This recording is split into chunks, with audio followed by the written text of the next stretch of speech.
भी कार्यक्रम में मुझे आने का मौका मिला। मैं पहले भी इस गांव में आया। जब मैं 16 महीने की जेल काट के आया था तो मेरे मन में ये पीड़ थी कि जिन भाइयों ने अपनी अपने प्राण जो है समाज की रक्षा के लिए दिए, अधिकारों की रक्षा के लिए दिए, उन भाइयों को नमन करने और उनके परिवारों को ये विश्वास दिलाने की वो अकेले नहीं है। तो तब मैं भाई अमरीश जी के परिवार से मिलने यहाँ आया। उसके बाद आज तक का दिन है, लगातार हम लोग मेहनत कर रहे हैं। आज हम लोग चुनावी कार्यक्रम में हैं, लेकिन इस मिट्टी से मेरा रिश्ता चुनावी नहीं। मैं अपनी बात को शुरू करते हुए सभी धर्मों में जन्मे सभी संतों, गुरु और महान पुरुषों को नमन करता हूँ। और जिनकी वजह से हमें अवसर मिला, राष्ट्रपिता ज्योतिबा फूले, छत्रपति साहू जी महाराज, डॉक्टर बाबा साहब अम्बेडकर, संत राम बी ए प्रजापति, महामना राम वर्मा, बाबू जगदेव प्रसाद कुशवाहा, जननायक कपूरी ठाकुर, चौधरी चरण सिंह जी और कोतवाल धन सिंह गुर्जर जी को मैं आज और मेरे गुरु मान्यवर काशीराम साहब को आज याद करता हूँ। मैं थोड़ा सा भावुक भी हूँ क्योंकि जो हम कर सकते थे अभी तक इस परिवार के लिए या शहीदों के परिवार के लिए नहीं कर पाए। और आप भी जानते हैं कि हम प्रयास तो कर रहे हैं, लेकिन उस तरह की ताकत अभी नहीं बनी। मैं तो आप सबका धन्यवाद देता हूं कि आपने एक एक पैसा जोड़ के मुझे चुनाव लड़ाया, अपनी मेहनत का एक एक पैसा संगठन के जरिए नगीना में भेजा और उस पैसे से हमने धन्ना सेठों का, बड़े बड़े पैसे वालों का मुकाबला करके आपके आशीर्वाद से उनको हराया। आप ये भी जानते हैं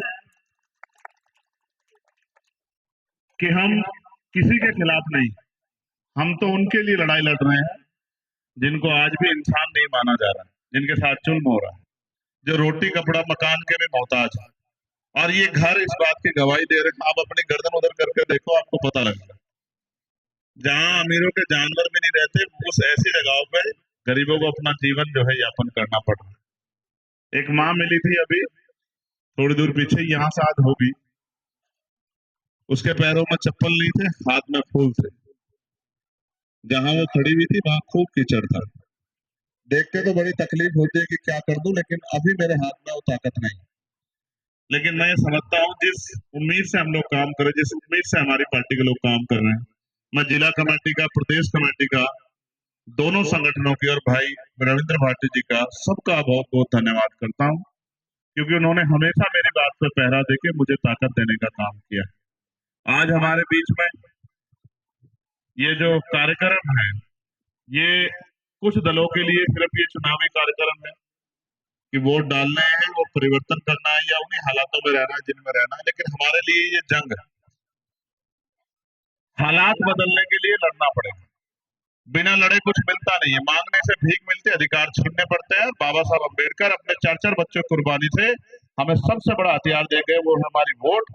ये वोट जब तक हमारे पास है तब तक बड़े बड़े कुर्ते वाले, बड़े बड़े बैलों वाले, बड़े बड़े गाड़ियों वाले, बड़े बड़े धरना से चुनाव के बीच हमारी बस्ती में आके हमारे पैर पकड़ के और हमसे आशीर्वाद लेते रहेंगे। हमें दादी, हमारे घर की महिलाओं को दादी, चाची, ताई, पता नहीं क्या क्या, भाई, चाचा, ताऊ, दादा बोलते रहेंगे, लेकिन चुनाव के बाद 5 साल कोई हमारी बस्तियों में दिखाई नहीं देगा, गरीबों की बस्तियों में दिखाई नहीं देगा। क्योंकि सत्ता में बैठे लोग तो क्या कर रहे हैं, जो सबके साथ सबके विकास की बात करते हैं, उन्होंने 27,000 स्कूल बंद करने का अभी नोटिफिकेशन जारी किया कि हम 27,000 स्कूल बंद करें। आप ईमानदारी से बताओ, सरकारी स्कूल में किसका बच्चा जाता? गरीब का, किसी अमीर का तो नहीं जाता। बाबा साहब ने क्या कहा हमें, हम बाबा साहब ने हमें पहला नारा ही क्या दिया, शिक्षित बनो। जब हमारा बच्चा पढ़ेगा ही नहीं तो 400 रुपए की मजदूरी करके क्या अपना घर बना पाएगा? 10 साल में, 20 साल में क्या एक 4 रुपए गाड़ी ले पाएगा? मैं बुनियादी बात कर रहा हूँ। वो ये चाहते हैं कि हम गुलाम बन के इस देश में जिए, और हम ये चाहते हैं कि हम गुलामी की बेड़ियां काट के इज्जत की जिंदगी अपने लोगों को दे, हर आदमी को दे, जो उनका अधिकार रहता है। हम सब के लिए लड़ते हैं, किसानों के लिए लड़ते हैं, महिला बहनों के लिए लड़ते हैं, पहलवानों के लिए लड़ते हैं, नौजवानों के लिए लड़ते हैं, हर हर आदमी के लिए लड़ते हैं जिस पर जुल्म होता है। और तब तक लड़ते रहेंगे जब तक हमारे शरीर में लहू का आखिरी कतरा, क्योंकि हमारे गुरुओं संतों महापुरुषों ने हमें सिखाया और हम अपनी ड्यूटी को कर रहे हैं। आज मेरे संज्ञान में एक बात आई थी, भाई अमरेश जी की प्रतिमा लगी है, प्रतिमा कहीं लगे तो उसका सम्मान होना चाहिए, उस पर एक छतरी लगनी है। मैं ये मेरी हैसियत इतनी नहीं है, लेकिन मेरी तनख्वाह है, मैं अपनी तनख्वाह पे छतरी को लगाऊंगा, इस बात का मैं आप लोगों से वादा करता हूं। अपनी तनख्वाह से, किसी का नहीं, कोई आज कोई जिंदाबाद नहीं, ये मेरा काम। मैं तो जो करना चाहता हूँ शहीदों के लिए जिन्होंने संघर्ष किया वो मैं करके दिखाऊंगा। आज मेरी हैसियत नहीं है, लेकिन जैसे जैसे आप लोग मुझे ताकत दोगे इस लड़ाई को लड़ने की, फिर मैं आपको दिखाऊंगा कि मैं क्या कर सकता हूँ। अभी मदरसों को बंद करने की बात हो रही है, ये भी स्कूल है, ये भी, इनको भी स्कूल से अलग मत समझो, ये भी स्कूल है। अब सुप्रीम कोर्ट ने कल उस पर ऑर्डर दिया कि भाई ये गलत कर रहे हो आप, ये मत करो। इन सरकारों का बस चले तो ये हमसे रोटी खाने की वो छीन ले। अब ये जो है बस स्टैंड जो उनको प्राइवेट कर रहे हैं, उनको निजी हाथों में दे रहे, क्या होगा? बस का किराया हो जाएगा, जहां आज 10 रुपए वो हो जाएगा 40 रुपए, गरीब नहीं कर सफर कर पाएगा। रेलवे ने निजी हाथों में दे दी, जब ये रेलवे बस तमाम चीजें पोर्ट एयरपोर्ट निजी हाथों में चले जाएंगे तो यहाँ गरीब नहीं घुस पाएगा। ये सिर्फ इनका एकमात्र लक्ष्य है कि गरीब को इतना ना छोड़ दो कि वो किसी हालात में ना रहे। हम तो एक दो पॉलिसी में काम कर रहे हैं, सबसे जरूरी एजुकेशन इतनी सस्ती करेंगे, इतनी आसान करेंगे कि मजदूर का बेटा भी, गरीब का बेटा भी बढ़िया से बढ़िया पढ़ाई बिल्कुल बहुत कम पैसे में ले सके, कि उसके पापा को जो है अपना मकान गिरवी ना रखने पड़े, अपनी जमीन गिरवी ना रखनी पड़े, किसी से कर्ज ना लेना पड़े, बेटा बेटी को पढ़ाने के लिए पूरी जिम्मेदारी से उसको अवसर मिले। और हेल्थ सिस्टम इतना अच्छा करेंगे कि गरीब का इलाज भी बहुत कम पैसों में, बड़ी से बड़ी बीमारियों का इलाज भी 100-200 रुपए में हो जाए, कि उसकी जेब से कुछ लगे भी ना और उसकी जान बच जाए। हम तो देख रहे हैं कि क्या होना चाहिए, लेकिन मैं आपको विश्वास दिला कहता हूँ, आज कई कार्यक्रम लगे हुए हैं, ये जितनी देर मैं बोल रहा हूँ इतनी देर में तो मैं शुरू भी नहीं होता, इतनी देर तो मैं नाम ही लेता रहता हूँ। हमारे मनीष भाई बैठे हैं, मोनिश भाई बैठे हैं, कामरान भाई बैठे हैं, सतीश भाई बैठे हैं, दिनेश भाई बैठे हैं, पीताम्बर साहब बैठे हैं, तमाम टीकम भाई बैठे हैं। इतनी देर तो मैं नाम ही लेता रहता हूँ जितनी देर मुझे बोलने का मौका मिल रहा है, क्योंकि कई कार्यक्रम है। लेकिन मैं आपको एक बात कह सकता हूँ, एक मौका आप हमें दो इस क्षेत्र की सेवा, कोई बुरा नहीं, मैं नहीं कह रहा हूँ बाकी प्रत्याशी बुरे, आरएलडी का प्रत्याशी बुरा नहीं, मैं उसको बुरा नहीं कहता, क्योंकि हमारे गुरुओं ने नहीं सिखाया। गठबंधन का प्रत्याशी वो भी बुरा नहीं है, लेकिन वो आपके लिए कितने अच्छे हैं आप तोल के देख लो, क्योंकि आपने उनको पहले मौका दे रखा है। बताओ दे रखा है नहीं दे रखा है? कभी चुनाव के बाद 5 साल मिले आपको? हाँ, बस समझ जाओ, समझदार हो आप लोग, ठीक है, कोई बुरा नहीं है।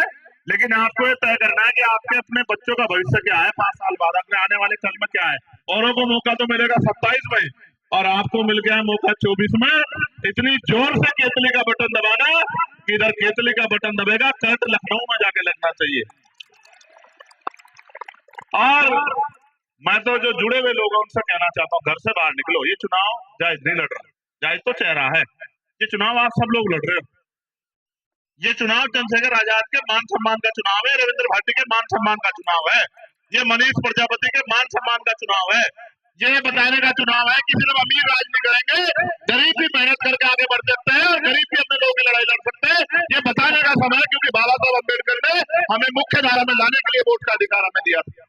इसलिए बस मैं आपसे ये कह रहा हूँ, घर से निकलो, अगर सच में मुझसे प्यार करते हो, सच में आपके दिल में मेरे लिए रिस्पेक्ट है और आप अपना जीवन बदलना चाहते हो, मैं लिख के देता हूँ, एक मौका देके दिखाइए तो शुरुआत है। आप मौका देना 2027 में, अगर आपका बच्चा बेरोजगार रह गया तो मेरा नाम चंद्रशेखर आजाद नहीं, इस बात को आप याद रखें। आज आपके पढ़े लिखे बच्चे पढ़ लिख के बेरोजगार घूम रहे हैं, माए जो है ना घर पे ही, और मैं तो जानता हूँ भट्टों पे काम करते, कोलू में काम करते, खेतों में काम करते अपना पेट पालने के लिए, पशु पालती है, खेत से घास लाती, जमीन नहीं है, दूसरों खेतों से घास लाके दूध बेच के अपना घर चलाती है। एक मौका दो, आप देखना घर तक लाके रोजगार दो, कुटीर उद्योग लगा के पूरी जिंदगी ये कहते रहोगे कि हमारे हमारे बेटे ने हमारी जिंदगी बदल के रख दी, हमें गरीबी के दलदल से निकाल दिया। अवसर की बात है ना, जो पैसा पूंजीपतियों पे खर्च हो रहा, बताओ बिजली का बिल क्या है अभी? 8 रुपए यूनिट। क्यों सोने के तारों में आ रही बिजली है? फैक्ट्री वालों की बिजली तो माफ, उनका बिल हाफ, और पूंजीपतियों का कर्जा माफ, लेकिन किसान का नहीं करेंगे बिजली का बिल माफ, गरीब का नहीं बिजली का बिल माफ करेंगे, इनके कनेक्शन काटेंगे। अभी हमारे यहाँ काटा था एक आदमी ने, मैंने उसको समझा दिया कि सारे कनेक्शन काट दो, इस बात को याद रखना, अगर किसी गरीब के घर जाके कनेक्शन काट देंगे वो कर दिया, ठीक है? अब पता करवा लेना। मैं तो सज्जन आदमी हूँ, ये संदीप भाई और लोग जानते हैं सब लोग, तभी भारत समाचार में काम करते, मैं तो सज्जन आदमी हूँ। मैं तो ड्यूटी कर रहा हूँ, ये खतौली में मेरे साथ थे, खतौली में मेरी बात को नहीं मान रहे थे, तो कह रहे थे भाई ये तो फलानी पार्टी ढिमकी पार्टी। मैं आज कह रहा हूँ ये तो 13 तारीख इसलिए हटी है कि आप चुनाव जीत रहे, ठीक है? ये इसमें कोई दो राय नहीं है, आप जीत रहे थे चुनाव से, 13 तारीख हटी। अब क्या किया जाएगा सुन लो, एक आपसे दरखास्त है, इतनी मेरी बात मान लेना, अगले 6, 7, 10, 8 दिन में वो माहौल खराब करने की कोशिश करेंगे, चुनाव को हिंदू मुसलमान बनाने की कोशिश करेंगे, चुनाव में झगड़ा कराने को, समझदार है ना? उनके लिए तो ये सिर्फ चुनाव है, और मेरे लिए आपकी जिंदगी और मौत का सवाल है, ठीक है? नहीं, ये मेरी बात को आप याद रखना बहुत समझदारी से। अब उन्हें घर को चेक करा, देखो बताओ कितना प्लस्तर गिरा, इधर को मुंह उठा के देखो, क्यों नहीं हो रहा भाई? ये इंसान नहीं है? जिंदगी बीत गई है मेहनत करते करते, 200-200 रुपए बचाते हुए, तब जाके ये मकान बना के खड़े किए मेरे लोगों ने, मैं जानता हूँ बहुत मेहनत लगती है, और मुख्यमंत्री के बुलडोजर टूटने में टाइम नहीं लगता, एकदम टूट जाते, देंगे सबका जवाब, 2027 में सबको जवाब देंगे, आप चिंता मत करो। बुलडोजर को भी जवाब देंगे, बुलडोजर वालों को भी जवाब देंगे, हर उस व्यक्ति को जवाब देंगे जिसने लोगों को परेशान करने का काम है। और वर्तमान प्रधान दिलशाद जी यहाँ है, और एक बहुत बड़ी टीम यहाँ है भाई। पहले नौजवानों के नाम ले रहा हूँ भाई, अरविंद, मोहित कुमार, भूपेंद्र कुमार, सोनू कुमार, मोहित कुमार, विपुल कुमार, एक और मोहित, अवनीश, टीलर, इंद्रेश भाई, संदीप कुमार,